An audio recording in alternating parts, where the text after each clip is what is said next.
अस्सलाम वालेकुम जी दोस्तों, की हाल है? ठीक ठाक। तो मैं थोड़ा मेज़बान अनस अली ते अज दा व्लॉग शुरू करने के लिए जा रहे हैं अल्लाह के फजल करम से। जी दोस्तों, तो अज मैं चला बोतल लवान ते तबीयत बड़ी ख़राब हो गई सी ते डॉक्टर ने कहा कि बोतल लगनी है। तो मैं चला हूँ बोतल लवान ते नाल कोई भी नहीं। तो मैं कहा चलो कल्ले ही चलने हैं। तो मैं टुर के जान दिया सी। बाबे जान ने कहा जा यार मोटरसाइकिल लै जा, तेरे को अगे नहीं तबीयत ठीक। तो हुण बाबे जान ने मैनू मोटरसाइकिल दित्ती, कहंदा जा मोटरसाइकिल ते फिलहाल तो डॉक्टर ने कहा मैनू 4 बजे आना। तो मैं इस टाइम हूँ चला 5 बजे, पता नहीं डॉक्टर बैठा होना कि नहीं। तो दुआ करो कि बैठा होवे। तो फिलहाल दर्द होंदी है हुण भी, तो इंशाअल्लाह वो कहंदा सी कि सही हो जाएगी। तो उहदे जाके हुण पुछने आ किद्दां तबीयत किद्दां नहीं।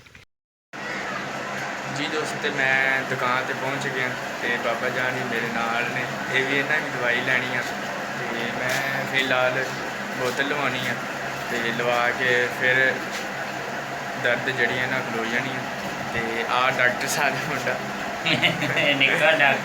निक्का डॉक्टर ये देखे मुझे बोतल लग चुकी है। तो डॉक्टर जान टीके लेने के लिए गया है, तो टीके लगाता है तो फिर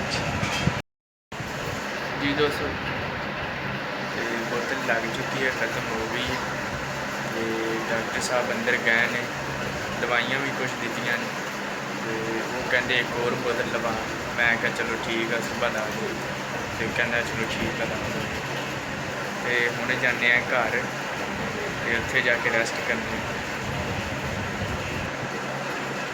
हाँ देखो इत्थे बोतल लगी है तो दर्द बड़ी हुई है। चलो कोई गल नहीं, भाई साहब छुट्टी मिल गई तो हुण जाने घर नूं। तो डॉक्टर साहब इत्थे टीका लाया, इत्थे सारा कुछ किया तो हुण जाने घर। जी दोस्तों, तो मैं घर वापस चला तो स्कूटर बाबे का मेरे कोल ही है। तो मैं जाने घर तो जिन्हें स्कूटर है उन्होंने देने तो फिर छुट्टी आप। जी दोस्तों, तो मैं जड़ा ना घर पहुँच चुके हैं। तो स्कूटर जिथे डकना सी तो डक दिता। तो वीडियो पसंद आए शेयर तो लाइक और कमेंट ज़रूर करना और सब्सक्राइब ज़रूर करना। Okay bye.